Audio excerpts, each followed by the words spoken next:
Now, when you're out and about, do you just look at what's around you? Are you too busy looking at your phone to pay much attention?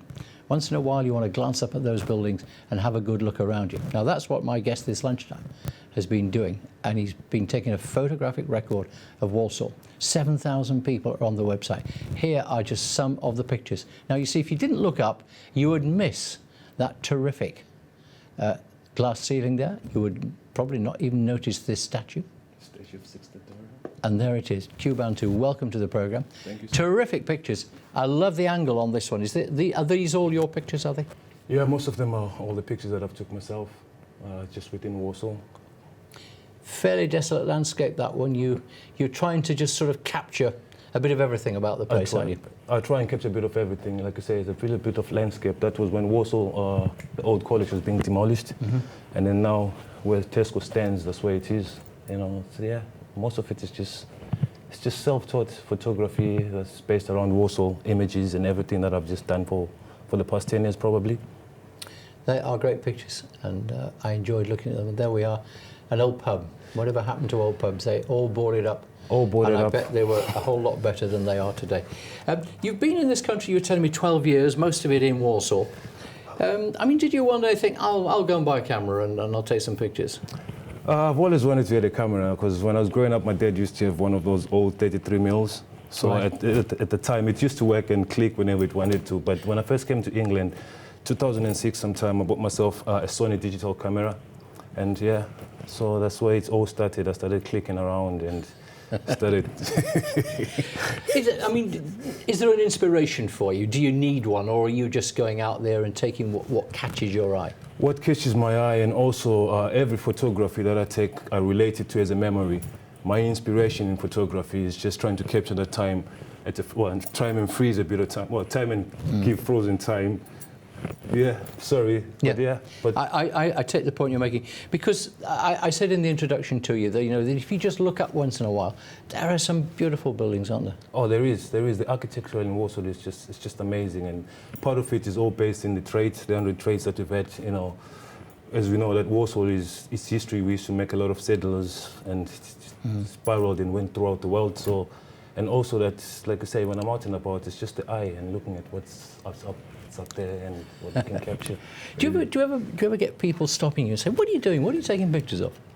Quite a few times, yeah, because the people are a bit unaware. You know, we're living in a world where now if you point cameras, people are thinking you're taking pictures for the wrong reasons. But yeah, I do get a lot of people that stop me about, and some they do want to have selfies took by me. And I was just saying, I mean, do people sometimes say, "No, look, please don't take a picture of me," or do others actually want to sort of stand there and be in your picture? There is some people that will stand, and then there's some people that, you know, they'll cover themselves, and some will say, "Oh, no, please don't do that, please," you know. Yeah. But yeah, you do get quite a few things, you know, when you're out and about. But it's also a good thing.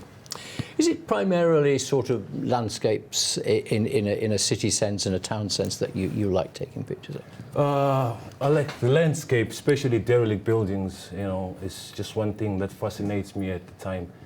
And also everything is an image, everything is a picture. You know, there's a lot of things that you can click and capture, and someone will relate to that. Do you find yourself as well, when you take these pictures of old buildings and things, and if you can go in and have a good nose around, are you taking yourself back to the time when it was a busy place, when there was manufacturing going on there, thinking about the people who worked there? Oh yes, I do imagine myself, and one of the reasons why I go into this derelict building is just to go and see what sort of trade was going on, and I would just imagine, sometimes I come across tables, sorry, I'm facing the other way, come across tables, the little tools, I'll take my selfies, you know, and just imagine myself, what did these people do maybe in the 20, 30, 40 years before I even came into this country. So all that is just trying to learn a bit of history that I was never part of, but I know it was there. But the only way of doing that is for me to get all this photographic evidence around, and yeah. And I know you work with the local history unit, don't you, in Walsall as well? I've done quite a few things with Walsall Council, but no, yeah, Walsall Council. Yeah. And did they come and find you and say, "Look, we've seen your stuff, we'd like you to do some for us"? Mainly it's just through the social medias, because now we're living in an internet world where everything now exists on the media. So I do get contacts, texts, emails, phone calls, because I've got everything, my numbers, my details on there. So you get a lot of things. Like I say, everything now exists around the internet, so it's just like another world on its own. There are two things that strike me here. One is that you are an inspiration to people, and the second thing is that other people must be getting in touch and saying, I've got all these photographs, and they want to share them with people as well. I always tell them that the platform is there, it's for everyone to share, and yeah, let's just create the big picture, just like the big news that we have in Walsall. Yeah.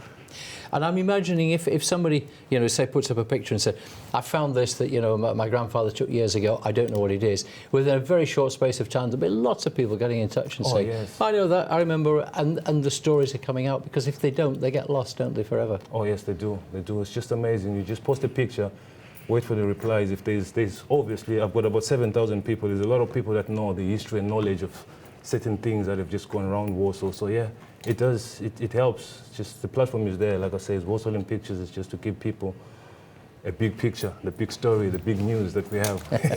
Yes. Are you out taking pictures all day, every day, whatever the weather? Whatever the weather, almost every single day. I've got a dog, and that's one of the reasons why I've got to be out every single day. So it's part of the exercise routine, yes? It's part of the exercise and you're routine taking photographs. For the past 10 years. Yeah, because the trouble is, if you're only a fair weather photographer, you'll miss so much, won't you? Oh yes, you will. Yes.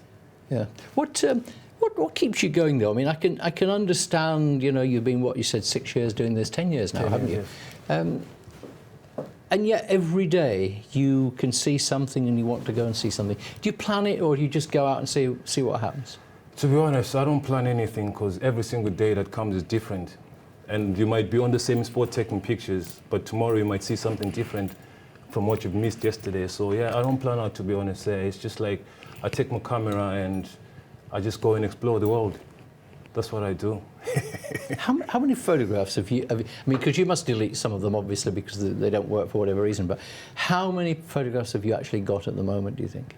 At the moment, I think I've got about 30 to 40,000 images of Walsall alone, Wow. not just including my collection, but of just Walsall alone. That means every single pub, the buildings that have been there, they've been demolished, the Tesco being built, the old college. I've been into every single derelict building that you can just imagine around Walsall. That you could get into. That I could get into. I don't break in just to... No. For the record, I wasn't suggesting you were, no. I just walk in. I apologise. Sorry. Yeah.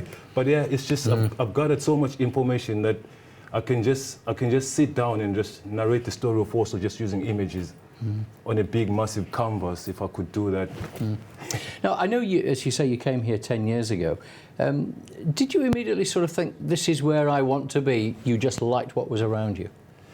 I came here and I had a few friends that lived in Walsall.